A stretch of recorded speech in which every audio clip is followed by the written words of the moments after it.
রাস্তা বন্ধ করে টাকা তুলছে তৃণমূলের পাড়ার নেতারা, এমনই পোস্টার পড়লো আমাদের পাড়া আমাদের সমাধান ক্যাম্পের সামনে।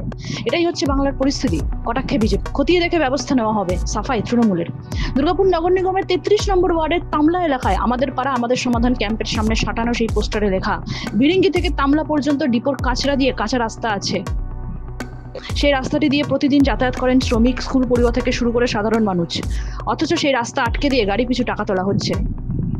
এমনকি মানিক রুইদাস, শঙ্কর রায় এবং ভিকি শর্মার নামও স্পষ্টভাবে লেখা রয়েছে পোস্টারে। এই পোস্টার ঘিরে শুরু হয়েছে রাজনৈতিক চাপানুতর। তৃণমূল কর্মী শঙ্কর রায়ের দাবি, আমাদের নামে বদনাম করার চেষ্টা করছে বিজেপিরা, প্রমাণ করে দেখাক আমি টাকা তুলেছি। এটি উদ্দেশ্য প্রণোদিতভাবে ছড়ানো বিভ্রান্তি। তবে বিজেপি পাল্টা আক্রমণে সরাসরি তৃণমূলকেই কাঠগড়ায় তুলছে। জেলা বিজেপির সহসভাপতি চন্দ্রশেখর বন্দ্যোপাধ্যায় বলেন, যেদিন এই সরকার বিদায় হবে সেদিন আমাদের পাড়া আমাদের সমাধান কার্যকর হবে। কাটমানি নেওয়া হচ্ছে, মানুষ তার যোগ্য জবাব দিচ্ছে।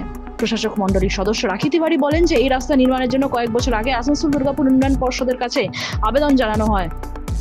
রাস্তাটি যেহেতু দুর্গাপুর ইস্পাত কারখানার কর্তৃপক্ষের, তাই তাদের অনুমতি ছাড়া রাস্তা করা যাবে না। তবে যে অভিযোগ উঠেছে সেটা যদি প্রমাণিত হয় তাহলে খতিয়ে দেখে ব্যবস্থা নেওয়া হবে। এদিকে কেন্দ্রীয় সরকারের গাফিলতির জন্য কেন্দ্রীয় সরকার অধীনস্থ রাস্তাগুলির অবস্থা বেহাল বলে কটাক্ষ করেছেন বর্ধমান দুর্গাপুরের তৃণমূল সাংসদ কীর্তি আজাদ। দুর্গাপুর থেকে হরি ঘোষের রিপোর্ট, এনএম নিউজ। আরও খবরের আপডেট পেতে সাবস্ক্রাইব করুন আমাদের ইউটিউব চ্যানেলটি আর বেল আইকনে ক্লিক করুন নোটিফিকেশনস পেতে।